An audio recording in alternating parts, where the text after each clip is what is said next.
Bora então conversar com quem entende de verdade, com especialistas sobre esta divulgação dos dados do PIB. Este dado veio dentro das expectativas e, claro, vamos abordá-lo agora com Silvia Matos, pesquisadora do FGV Ibre. Silvia, obrigado, agradeço imensamente por estar conosco assim que o PIB foi divulgado. Lhe desejo um ótimo dia, seja bem-vindo à Abertura de Mercado. Bom dia a todos, né? Acabou de sair o PIB. Eu tinha um número até um pouquinho mais fraco, Gabriel, mas enfim, em linha, eu acho que é o mais importante é a avaliação. E a avaliação não muda, né? De uma desaceleração da atividade econômica, e até relembrando um pouco, mais ou menos em linha do que a gente já esperava no início do ano, né? Toda mudança de previsão que eu tive ao longo do ano foi pela agropecuária e a extrativa, que se mostrou ainda melhor, né, do que a gente já esperava no início do ano. Mas do ponto de vista dos efeitos da política monetária, veio muito em linha. Indústria é o número praticamente que eu tinha no início do ano. Então a gente fica feliz porque realmente 23 e 24 foram anos que o PIB foi surpreendendo a cada momento.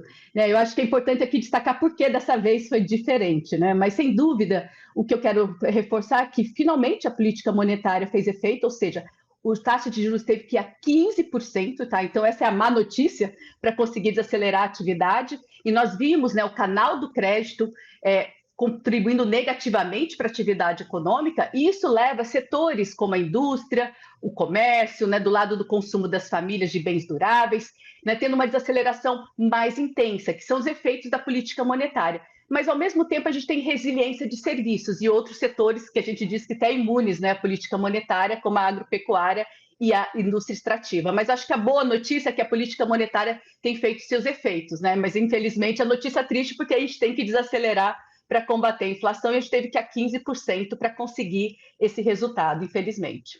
A gente destaca essa notícia positiva porque lá no início de 2025 a discussão por parte do mercado era de dominância fiscal, de que a política monetária tinha perdido efeito, que os juros não seriam suficientes para conter a economia brasileira.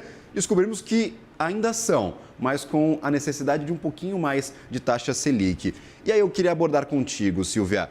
Você acertou algumas das principais projeções, tivemos surpresas com extrativa e com agronegócio. Eu gostaria de entender, já que você levantou essa bola, por que desta vez o PIB foi diferente? A gente teve um número parecido com o que tínhamos de projeção lá no início de 2025. Bom, acho que essa é uma ótima pergunta, até para entender, né, como a economia brasileira tem funcionado.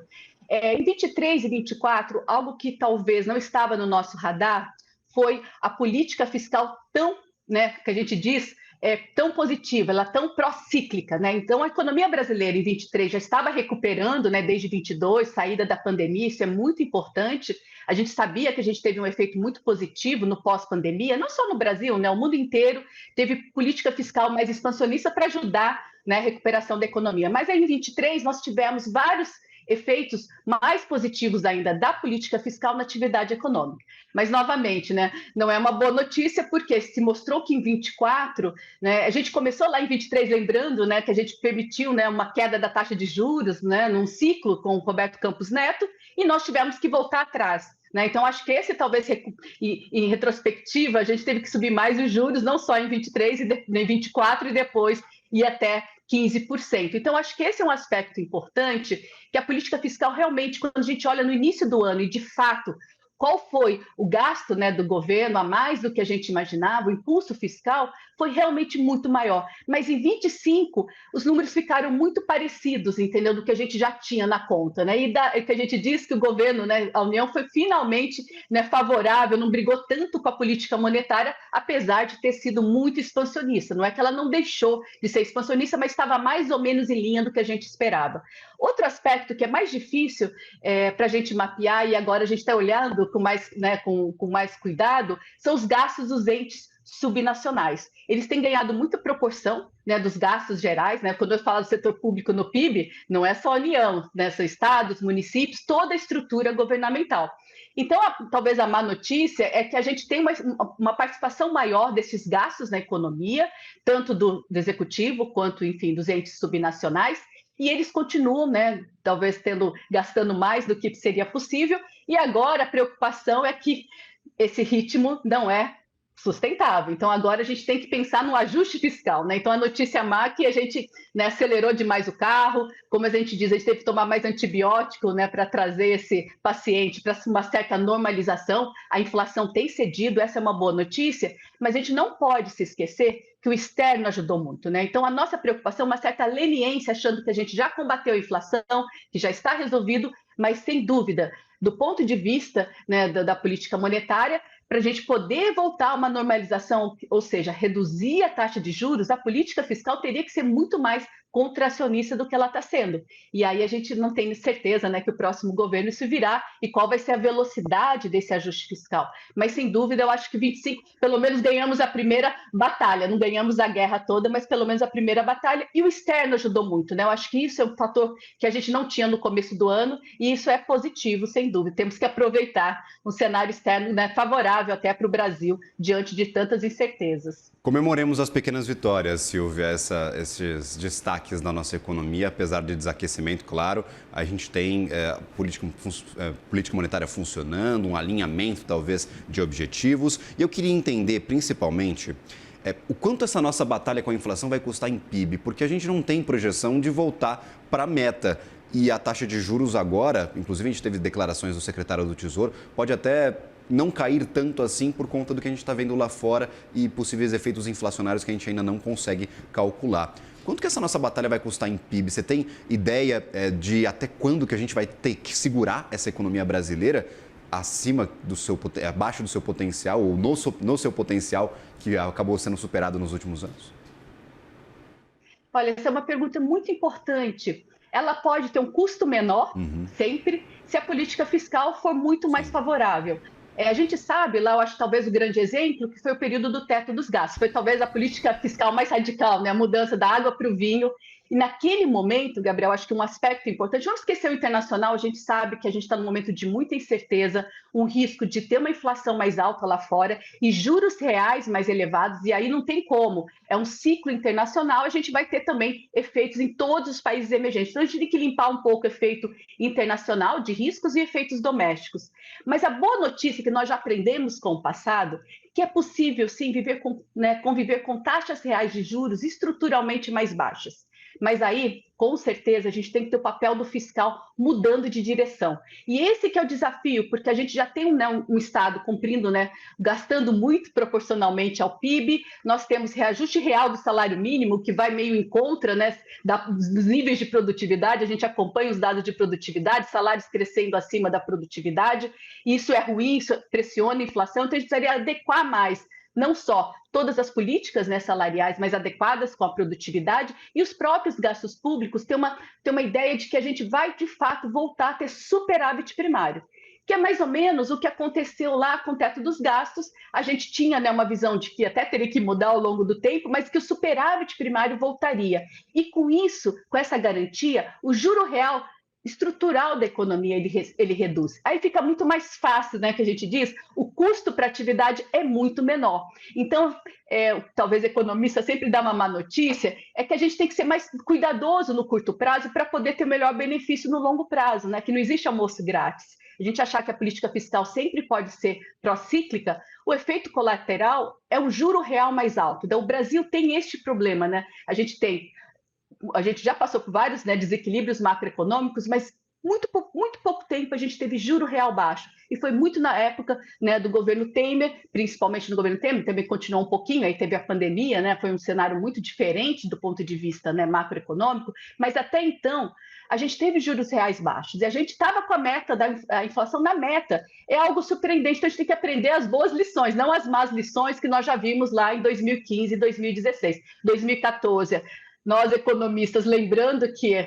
aquele cenário não era sustentável, e infelizmente o ajuste foi talvez muito mais dramático, sem dúvida, uma recessão muito forte. A gente não quer repetir esses erros do passado. Tudo bem, talvez o teto dos gastos seja inviável, sem dúvida, algo parecido, mas tem que ser algo no meio do caminho, Tem que ter um ajuste sim, e esse é o desafio para qualquer novo presidente.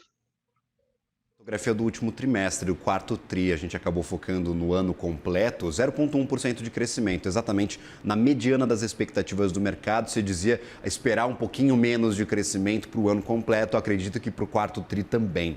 Mas eu queria compartilhar agora a apresentação do IBGE com os dados cheios do quarto trimestre. Ótica de produção. A agropecuária subiu 0,5%, a indústria acabou tombando 0,7%, não tombando, mas tendo um desempenho negativo, 0,7% de queda. Serviços, 0,8% de alta e valor adicionado ao PIB, basicamente em estabilidade, 0,1%. Agora, daqui deste outro lado, eu queria focar a nossa conversa. Consumo das famílias praticamente não mudou de um trimestre para o outro, a despesa do governo subiu um pouco, 1%. A formação bruta de capital fixo, os investimentos no Brasil caíram 3,5% de um trimestre para o outro. As exportações continuaram fortes, mas as importações caíram 1,8%. Essa é a fotografia do final do ano passado. Como entramos em 2026 com estes dados que acabamos de receber, Silvia? Bom, primeiro, né, já a agro, né, mesmo contraindo no interanual, que a gente diz, né, um cenário, né, de que é muito início do ano, ainda até foi positivo. Então, acho que a notícia, talvez, dentro da indústria, apesar de estar esse negativa, a indústria extrativa contribuindo, né? Então, esse é o lado, talvez, positivo da economia brasileira, pensando no ano, né, de tantas confusões no comércio mundial gerado pelo governo Trump, as exportações contribuindo positivamente, é uma demanda externa. Então, a agro e a indústria extrativa contribuindo positivamente e reduzindo, né, digamos assim, a necessidade, né, de você ter, enfim, um resultado tão negativo do PIB, que não seria muito pior se nós não tivéssemos agro extrativa. Acho que essa é a primeira boa notícia, isso vai continuar na extrativa, tá? Eu acho que essa é a boa notícia. Nós estamos vendo aí, né, cenário internacional de petróleo complicado, seria muito pior se nós fomos importador líquido de petróleo, agora a gente é exportador líquido. Claro que não é fácil e vai ter efeitos, mas são efeitos muito menores do que se fosse lá em 2015, né? Em 2015 a gente importava ainda liquidamente petróleo, então acho que essa é uma vantagem, mas a agropecuária não. A agropecuária vai ser, né, com os dados que você, né, mostrou em relação aos principais produtos, a única boa notícia é a soja, que vai ser positiva ainda, um número muito menor do que foi o ano passado, e a soja no início do ano. Então, a gente tem até um resultado no início do ano de uma agro até ajudando, mas isso no ano como um todo, a gente tem algo como zero. A gente viu também, por exemplo, milho, que deve recuar, e a parte de bovinos também é o lado talvez negativo, não só para a atividade, mas principalmente também para a inflação, né? O preço da carne não vai ajudar esse ano, a gente vai ter mais inflação de alimentos. Então tem sempre o lado B, o lado bom da agricultura, tem o lado B na atividade, mas também na inflação. E, por outro lado, eu acho que é importante também do lado da oferta falar que a resiliência de serviços, né? Eu acho que isso talvez seja uma notícia que mostra que a economia brasileira tem mudanças estruturais, né? A gente vê como serviços de informação crescendo bastante no ano, é uma necessidade, né, de mudanças tecnológicas, é inexorável, então é uma boa notícia. Mas, por outro lado, também, quando o mercado de trabalho, né, serviços mais fortes, mercado de trabalho mais forte, também gera uma necessidade, talvez, de manter os juros um pouco, né, mais apertados por mais tempo, porque a gente tem que reduzir o consumo das famílias. E o consumo das famílias ele desacelerou, mas ele ainda não foi, digamos assim, algo. Cresceu 5%, né, em 24, era um número muito forte. Então, agora cresceu 1,3%. Eu tinha 1,2, agora vai ter alguma aceleração na nossa visão, tá? Por quê? Porque essa política fiscal que deixou, né, de ser talvez mais neutra que em 25, ela volta a ser mais positiva em 26, mas não pode acelerar demais, senão a inflação também volta. Então, a nossa preocupação é isso, esse equilíbrio, né, do consumo das famílias e o consumo do governo, né? A gente tem visto o consumo do governo, os serviços públicos voltando a crescer e ganhar mais protagonismo. Talvez isso também nos preocupa bastante, porque não é sustentável esse nível de contribuição do setor público. O melhor seria no investimento, não no consumo. E aí, eu acho que talvez a notícia que parte do investimento tem uma certa resiliência, eu acho que é uma boa notícia, mas ele está mais concentrado em setores como por exemplo, a indústria extrativa. Se nós tirarmos, por exemplo, importação de plataformas de petróleo, o investimento cai uns 40% nesse número fechado. É claro, é bom a gente ter um setor que importa máquinas, equipamentos, né, como o caso das plataformas, mas ele não está espalhado na economia. O número negativo mostra isso, né, que quando não tem plataforma de petróleo, o número fica negativo e a gente tem um número negativo para esse ano, porque a expectativa de importação só de uma plataforma, não três, como foi o ano passado. Então, eu acho que é uma notícia, né, que o investimento acaba sendo muito mais penalizado pela política monetária, que é o lado ruim para o crescimento potencial. Sabemos que isso não tem muita escapatória quando o governo, né, impulsionando a economia, de uma maneira um pouco mais excessiva, como tem ocorrido no Brasil, leva a um juro real mais alto, a menos investimento e, é claro, efeitos aí necessários aí até para reduzir o potencial da economia, que é a péssima notícia, né? Então seria muito melhor se a gente tivesse mais equilíbrio entre a parte da demanda. Perfeito, hein? Inclusive, só adendos aqui, produção industrial, a gente fala de PIB potencial de crescimento, formação bruta de capital fixo. Em 10 anos, cresceu 0,2%, eu acredito. Esse é o dado que eu tenho, ou cresceu 2%, algo assim. Nós tivemos crescimento baixo. E para bens de capital, que são máquinas e equipamentos, uma queda de mais de 35% em relação ao pico que foi lá em 2012 e 2013, que são dados bastante preocupantes. Silvia Matos, pesquisadora do FGV Ibre, que prazer tê-la por aqui, minha cara. Até uma próxima e agradeço novamente por estar conosco nessa divulgação de PIB, um dado tão importante para a nossa economia. Eu que agradeço, bom dia a todos. Um ótimo dia, até a próxima.